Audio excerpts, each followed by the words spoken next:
Hi, I'm Erin Kosel and I am going to be doing my kitchen final. So I'm just going to be making my dinner, and while I do that, I'm going to hit some of the major kitchen science topics.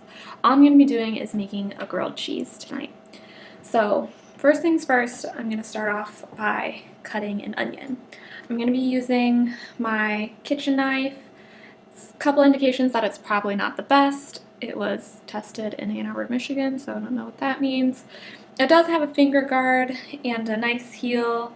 It'll be good for slicing all the way through my vegetable, but there's no tang, no indication that the blade runs all the way through the knife, but it'll serve me well for this purpose. So first things first is I'm going to cut my onion.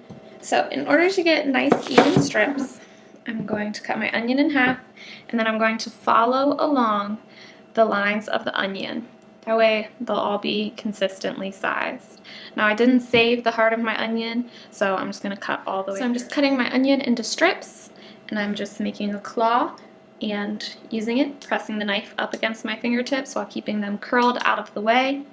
My thumb on the back of the onion, and I'm just following the lines of the onion so that I get those nice even strips. So I'm also going to be using mushrooms in my sandwich, and as you can see from the ones that I have here, they do have dirt on them, but I'm just going to brush that off lightly. I'm not going to wash them because that can break down the mushroom.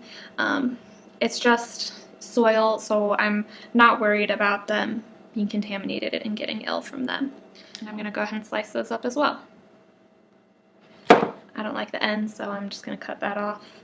And then I'm going to use the same method with the heel to the knife and swooping through. In order to save time, since I'm hungry, just making dinner, I went ahead and got some pre-cut bread, which I described how to make in my midterm video, and I would have cut it in much the same way as I prepared my vegetables with some slight modifications. I also have pre-sliced cheese, which could have been cut similarly as well. Now that I have my components ready here, I went ahead and put my onions in the pan. I have my mushrooms waiting for me since they're a little more delicate. It's time to go ahead with the heating. So let's go on over to the stove. What happens here is for my onions to caramelize, and by that I don't just mean caramelization, which is the linkage of sugars to sugars, but also the Maillard reaction, which is the linkage of sugars and proteins. And these proteins and sugars exist in all cells of living things, including plants, which my onion is here. And the linkages are actually going to occur with amino acids, which are the building blocks of proteins. The temperature for these reactions to occur will need to be greater than 220 degrees Fahrenheit, up to 350 degrees. And I'll let them cook melt my onions, which means that those Maillard reactions are occurring. So I gave them a little stir, and as you can see, there's some browning occurring. And I'm sure you've had experience where the browning occurs on the parts of the onion which are touching the pan.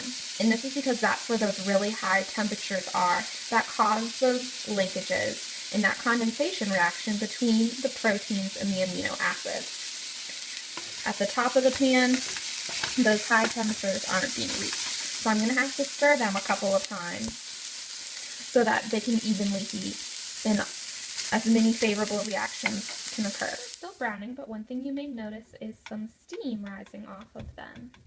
And that's because water is being lost. And you can also tell because of the reduction in volume of the onions themselves. And this occurs with any vegetable that you brown, or anything that you brown in general. This is because, first of all, as you brown something, you're performing the Maillard reactions or caramelization, and as those sugars and proteins link, they actually expel a water molecule. Now another thing is that the temperature of the pan, in order for these reactions to be occurring, is higher than the temperature of boiling water. The pan may be between 220 and 350 degrees Fahrenheit.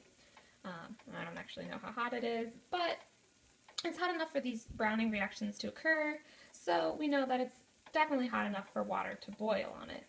And that causes the water that are in the cells of the onions to boil off as steam and mushrooms into the pan, and I'll give them a stir. But this is another situation where you'll notice that pretty severe reduction in volume. as the water cooks off. In the video, you will have seen the loss in volume as we lose water in the mushrooms, and that they have browned slightly as well. So what I'm going to do, now that they've caramelized, but really sugars and proteins, amino acids have linked in addition to just sugar linkages, I'm going to add some balsamic vinegar, and that's going to reduce in the pan and add a little bit of flavor. The vinegar you can learn about a little bit how it was made from its label. It was made from red wine, which you can see from my ingredient list here on it. If that focuses, it was made from red wine and grape must, and it was also aged in oak wood. Bacteria would have converted the alcohol to an acidic solution, and the acid content of this vinegar is 6%, which means that the alcohol content would have had to have been greater than 5% in the original red wine. 6% acidity, it would have taken longer to produce. And this manufacturer reports that they aged it for 4 years, but just in general, the longer production time would create a more aromatic and flavorful vinegar. And one thing about the vinegar is that its boiling temperature is going to be about 245 degrees Fahrenheit, which is slightly greater than that of water, which you may remember is 212 degrees Fahrenheit. But it's not that great of a difference. It will still vaporize off in my hot sandwich. I didn't use straight up butter, so I don't know the specific smoke point of the spread that I put on it, but it does claim to have 78% less saturated fat than butter. So from this, I can predict that its melting point is lower, and therefore its smoke point should also be lower than that of regular butter. And I don't want to overheat my sandwich and burn this, so I'm just going to keep that in mind as I try and word on Maillard reactions before I enjoy my sandwich. If you watched my midterm video, you'll remember that Maillard reactions caramelization occur on the crust of the bread, and that's what gives it that brown color, and that actually creates that protective crust, which holds in some of the moisture of the bread and helps to preserve it for longer.